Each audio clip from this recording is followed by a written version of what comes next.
રાજ્યના મોટાભાગના વિસ્તારોમાં આજે ગાજવીજ સાથે હળવાથી મધ્યમ વરસાદની હવામાન વિભાગે વ્યક્ત કરી આગાહી. કચ્છ સૌરાષ્ટ્રના અમુક સ્થળોએ મધ્યમ તો ઉત્તર દક્ષિણ અને મધ્ય ગુજરાતના જિલ્લામાં વરસી શકે છે હળવોથી મધ્યમ વરસાદ. વડોદરા શહેરના વાતાવરણમાં મોડી સાંજે આવ્યો પલટો. શહેરના છાણી, નિઝામપુરા, ફતેગંજ, રાવપુરા, સયાજીગંજ, અલકાપુરી, વાઘોડિયા રોડ વિસ્તારમાં વરસાદ. રસ્તા ઉપર પાણી ભરાતા વાહન ચાલકો થયા પરેશાન. ક્લાઇમેટ ચેન્જને લીધે ગુજરાતમાં બદલાઈ વરસાદની પેટર્ન. ઓછા સમયમાં ભારે વરસાદ પડવાની વધી ઘટનાઓ. વર્ષ 2023માં 49 વખત ખાબક્યો અતિ ભારે વરસાદ. મધ્યપ્રદેશના જળાશયોમાંથી પાણીની ધરખમ આવક થતાં સરદાર સરોવર ડેમની જળસપાટી વધીને સિઝનમાં પ્રથમ વખત પહોંચી 135.26 મીટરે. ઉપરવાસથી 3,09,769 ક્યુસેક પાણીની આવક થતાં સરદાર સરોવર ડેમ 90% ભરાયો. નર્મદા ડેમમાંથી પાણી છોડાતા ગોલ્ડન બ્રિજ પાસે નર્મદા નદીની સપાટીમાં વધારો. પાણી જોવા ઉમટેલા લોકોને પોલીસે કર્યા દૂર. ઉપરવાસના વરસાદથી ઝાલોદનો માછણનાળા ડેમ છલોછલ. ભાનપુર, ચિત્રોડિયા, ધાવડિયા, મહુડી, માંડલીખુટા, મુનખોસલા અને થેરકા ગામ એલર્ટ પર. કાંઠા વિસ્તારમાં અવરજવર ન કરવા પ્રશાસનની સૂચના. રાજ્યના કુલ 207 પૈકી 49 જળાશયો સંપૂર્ણ ભરાયા. સૌરાષ્ટ્રના 35, કચ્છના 6 જળાશયો છલોછલ. દક્ષિણ ગુજરાતના 7 અને મધ્ય ગુજરાતનો 1 ડેમ હાઉસફુલ. ઉપરવાસથી પાણીની આવક થતાં રાજ્યના 89 જળાશયો હાઈ એલર્ટ અને વોર્નિંગ પર. 90%થી વધુ ભરાયેલા 62 જળાશયો હાઈ એલર્ટ. 80 થી 90% ભરાયેલા 15 જળાશયો એલર્ટ તો 70 થી 80% ભરાયેલા 12 જળાશયો વોર્નિંગ પર. ચોમાસાની સિઝનનો રાજ્યમાં અત્યાર સુધીમાં વરસી ચૂક્યો છે 70.35% વરસાદ. સૌથી વધુ કચ્છમાં સિઝનનો ખાબકી ચૂક્યો છે 87.34% વરસાદ. તો દક્ષિણ ગુજરાતમાં ચોમાસાની સિઝનનો અત્યાર સુધીમાં વરસી ચૂક્યો છે 83.96% વરસાદ.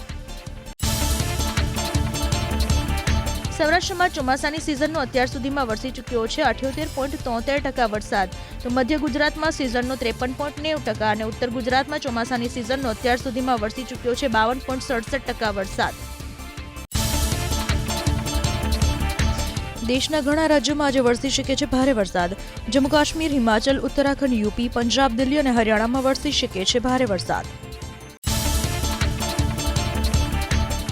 દિલ્હી નજીકના નોઈડામાં ભારે વરસાદ બાદ જનજીવન અસ્તવ્યસ્ત. સેક્ટર 9 અને સેક્ટર 62માં રસ્તા ઉપર પાણી ભરાતા ગાઝિયાબાદ સુધીના તમામ રસ્તાઓ થયા જળમગ્ન. મુશળધાર વરસાદ બાદ ગુરુગ્રામના રસ્તાઓ પર જોવા મળ્યા નદીઓ વહેતી હોય એવા દ્રશ્યો. શીતળા માતા મંદિર પાસેના રસ્તા પર ભરાયા ઘૂંટણસમા પાણી. સેક્ટર 50 અને રાજીવ ચોક પાસેનો વિસ્તાર સંપૂર્ણપણે પાણીમાં ગરકાવ.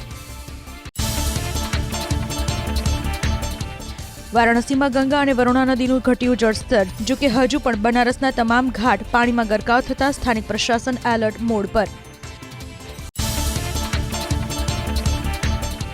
ભારે વરસાદે હાહાકાર મચાવ્યો શિમલામાં. તારાપુર ગામમાં તણાઈને આવ્યો મોટા પ્રમાણમાં વરસાદી કાટમાળ. ખેડૂતોએ પેટીમાં રાખેલ સફરજનનો પાક થયો બરબાદ. હિમાચલના મંડીથી નથી અટકી રહ્યો આકાશી આફતનો કહેર. ભારે વરસાદ બાદ નદીઓમાં ઘોડાપૂરની સ્થિતિ યથાવત. આજે પણ ભારે વરસાદની ચેતવણીને પગલે સ્થાનિકો અને પર્યટકોને નદી કાંઠાથી દૂર રહેવાની અપીલ. હિમાચલના ઉનામાં પાણીના તેજ પ્રવાહમાં કાર તણાતા એક જ પરિવારના 9 લોકોના મોત, 1 લાપતા. કલાકોની જહેમત બાદ એક વ્યક્તિને બચાવાયો. ઉનાના અન્ય વિસ્તારોમાં પણ જળબંબાકારની સ્થિતિ. હિમાચલના સિરમૌરના નાહનમાં માર્કંડેય નદી કાંઠાનું હનુમાન મંદિર પૂરના પાણીમાં ગરકાવ. સતત વરસી રહેલા મુશળધાર વરસાદથી સમગ્ર વિસ્તારમાં સર્જાઈ જળબંબાકારની સ્થિતિ. ભૂસ્ખલનથી મચ્યો હડકંપ. હિમાચલના ચંબામાં રસ્તા પર પથ્થરોની મોટી મોટી શીલા પડતા વાહન વ્યવહાર પ્રભાવિત. હોલી માર્ગ ઉપર થંભી ગયા વાહનોના પૈડા. રુદ્રપ્રયાગના તુંગનાથ ઘાટીમાં મુશળધાર વરસાદે મચાવી તબાહી. નદીઓમાં ઘોડાપૂરની સ્થિતિ સર્જાતા કાંઠા વિસ્તારોના સ્થાનિકોમાં ભયનો માહોલ.